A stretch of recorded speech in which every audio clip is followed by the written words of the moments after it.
Ya, terima kasih Mas. Assalamualaikum warahmatullahi wabarakatuh. Waalaikumsalam warahmatullahi wabarakatuh. Saya minta izin untuk menyampaikan bahan presentasi. Silakan bang. Eh, ya, jadi ini sebenarnya bahan yang saya siapkan sewaktu ada konferensi internasional yang diadakan oleh ANU dan CSIS 2019 tahun 2019. Pakai bahasa Inggris ya bang ya. Kebetulan pesertanya bule, jadi Iya. nanti saya bahasa Indonesia saja. Jadi saya punya waktu cuma 10 menit, slide-nya cukup panjang, 17. Jadi saya akan coba ringkaskan beberapa poin yang ingin saya sampaikan.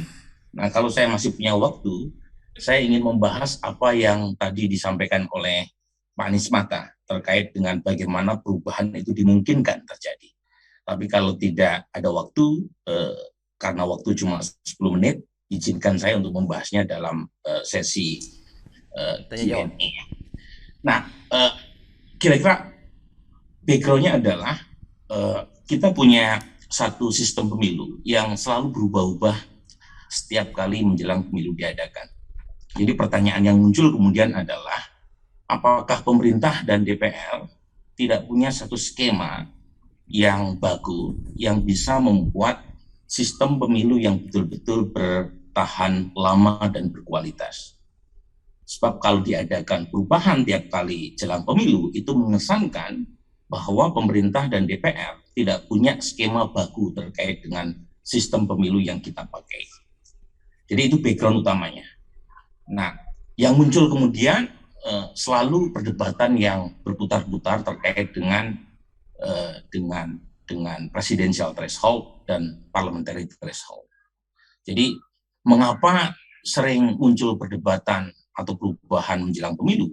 Karena itu berkaitan dengan nasib partai politik dan kandidat presiden.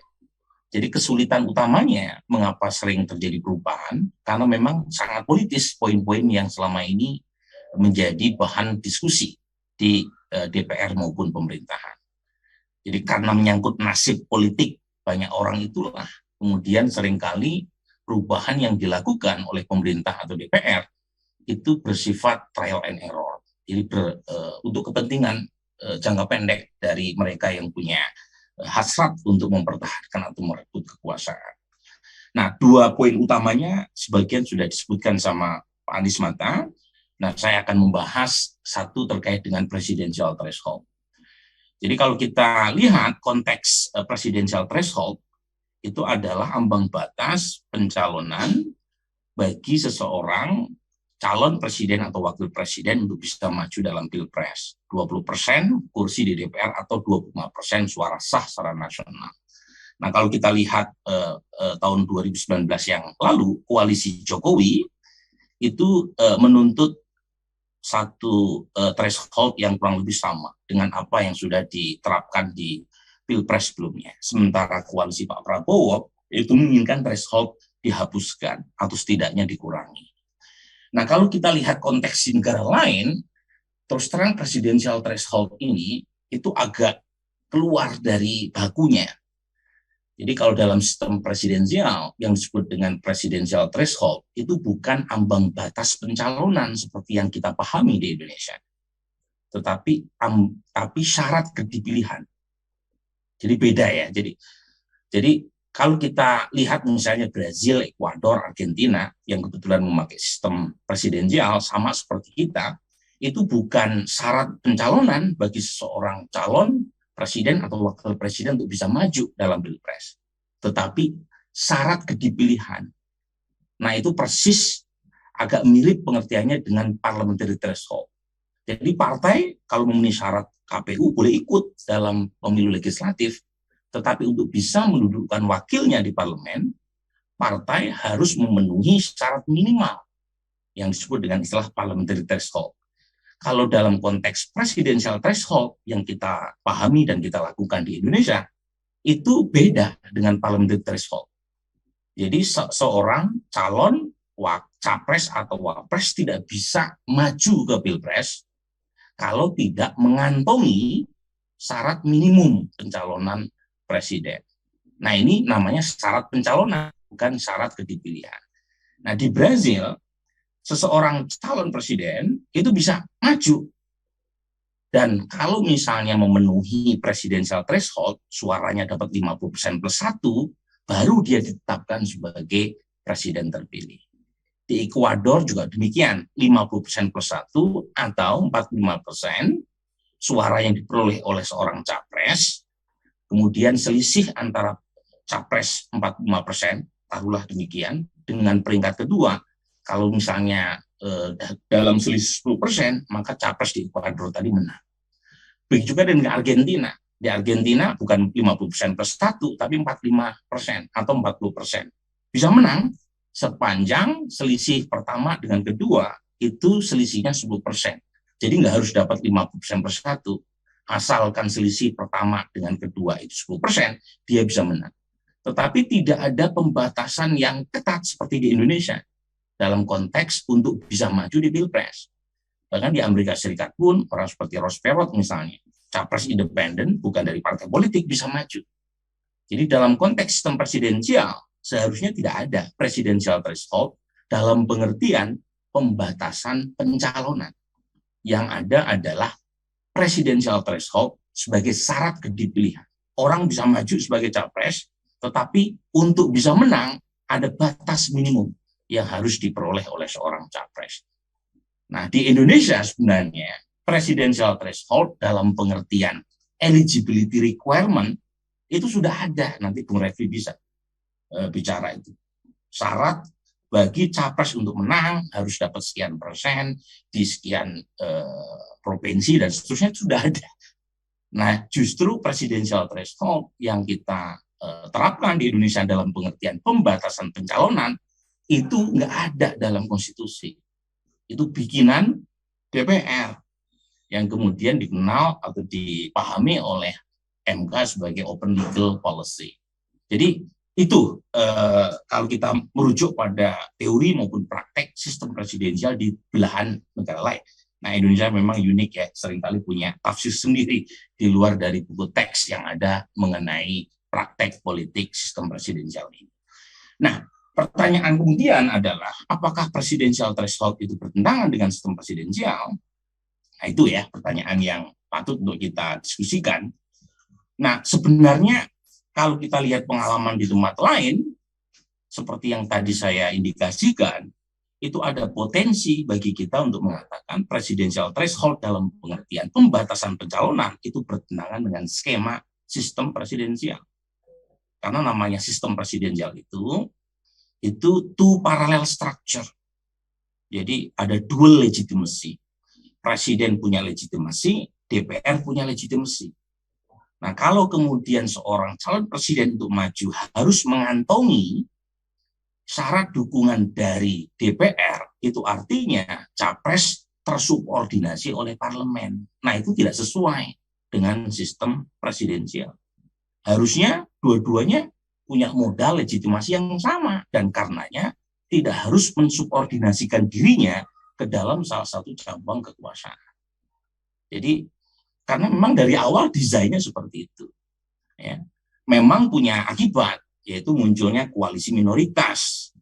Karena presiden maju sendiri, kemudian DPR juga maju melalui tiket sendiri, melalui pemilihan yang lain, sangat mungkin presiden yang terpilih tidak mendapatkan dukungan dari partai yang bersangkutan di DPR yang memenuhi syarat mayoritas, apalagi dalam sistem multi partai ekstrim. Tetapi kenyataan kita, kalau kita lihat di Indonesia, itu nggak ada masalah koalisi minoritas itu.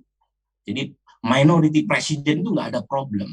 Buktinya SBY 2004, Pak Jokowi 2014, ketika partai pengusungnya hanya minoritas di parlemen, tetapi bisa survive.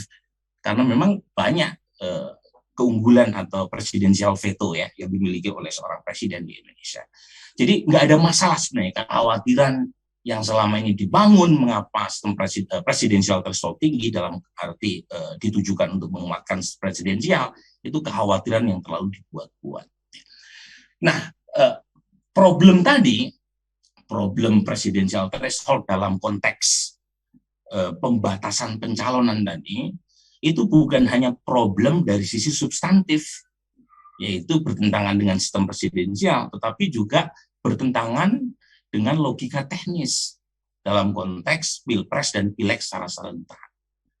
Jadi karena kita melakukan pilpres dan pileg secara serentak sejak 2014, maka adanya presidensial threshold itu punya masalah lain.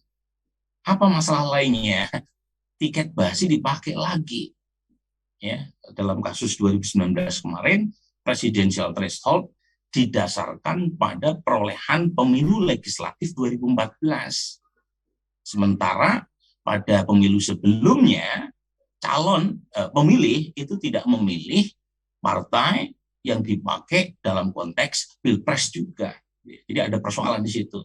Karena pileg dan pilpres dilakukan secara serentak, seharusnya tidak ada presidensial threshold. Jangankan 0%, harusnya nggak ada, betul-betul nggak ada, tanpa presidensial threshold apapun. Ya. Yang kedua, itu juga punya masalah terkait dengan prinsip keadilan.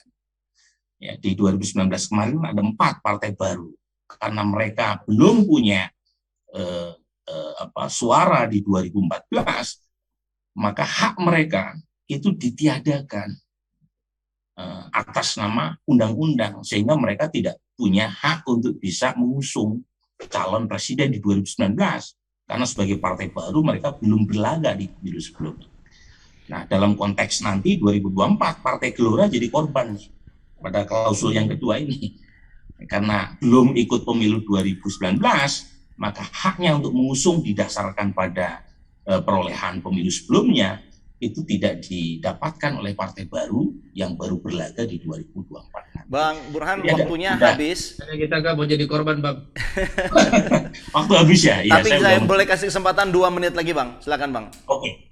Jadi implikasi dari presidensial threshold sudah sering didiskusikan banyak orang ya. Jadi karena threshold terlalu tinggi, maka terjadi fenomena kemungkinan munculnya calon presiden tunggal juga sangat besar.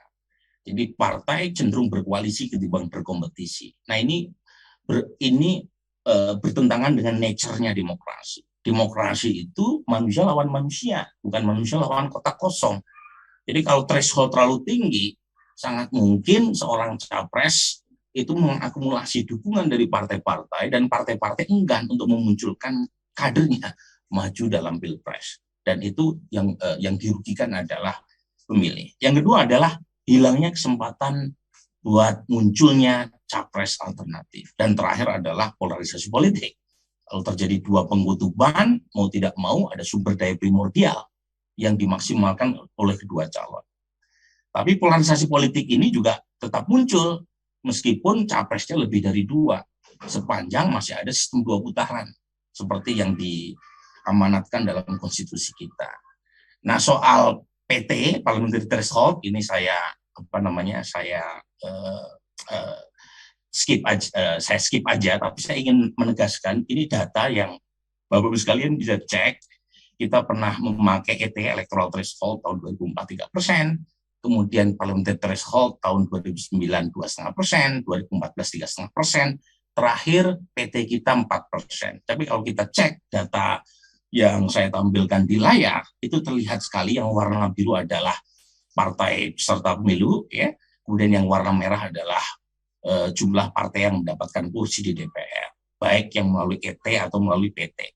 Jadi terlihat seiring dengan naiknya persentase parliamentary threshold itu tidak mengurangi fragmentasi politik di DPR. Jadi jumlah partai di DPR itu tetap tinggi sekitar 9, ya, berdasarkan pemilu terakhir. Meskipun PT sudah dinaikkan menjadi 4%. Jadi yang terjadi adalah partai pemenang pemilu makin lama makin kecil kemenangannya. PDIP tahun 99 menang dengan perolehan 33%, sementara tahun 2019 dia menang cukup dengan perolehan 19%. Jadi yang bertambah adalah partai-partai tengah proporsi suaranya. Nah, pertanyaan yang terakhir yang penting untuk kita tanya adalah bagaimana dengan parliamentary threshold? Apakah justified atau tidak? Apakah ada standar yang sifatnya baku atau tidak? Nggak ada. Jadi itu simply berdasarkan pada kesepakatan antar politisi dan pemerintah. Yang kedua tergantung oleh dinamika politik. Coba cek nih datanya ya. Jadi secara umum sebenarnya parliamentary threshold itu tidak sekontroversial presidential threshold. Ya. Jadi argumen parliamentary threshold itu justified, tidak sekontroversial presidential threshold dalam pengertian pembatasan. Coba cek di sini. Jadi variatif sekali jumlah threshold ya, di Belanda itu cuma 0,67%. Jadi buat partai silahkan ikut, tidak ada pembatasan asalkan memenuhi syarat administratif. Tetapi kalau dapat 0,67% di Belanda udah bisa mendudukan wakilnya. Tapi di Turki itu cuma 10%, besar sekali. Makanya suara hilang di Turki besar sekali karena PT-nya tinggi. Yang menyaingi Turki adalah Prancis. Jadi secara umum praktek parliamentary threshold itu cukup besar, cukup banyak dilakukan oleh banyak negara, dan itu dianggap suatu hal yang wajar. Soal besarannya itu sangat tergantung oleh dinamika politik di parlemen. Saya kira itu Mas, terima kasih. Sebelum Abang tutup, jadi kalau dari Bang Burhan sendiri, standing Bang Burhan terhadap presidential threshold seperti apa Bang? Singkatnya Bang. Singkatnya, presidential threshold menurut saya perlu dihapus. Bukan sudah dikurangi ya, tetapi dihapus. Tapi parliamentary threshold menurut saya tetap perlu diadakan. Tetapi jangan terlalu tinggi. Karena kalau terlalu tinggi, itu bisa merugikan pluralisme politik. Jadi, parliamentary threshold tetap diadakan, tetapi jangan dinaikkan terus. Apalagi ada usulan 7,5%. Itu bisa mengurangi pluralisme politik yang kemudian merugikan kontestasi ya atau kompetisi elektoral. Begitu Mas.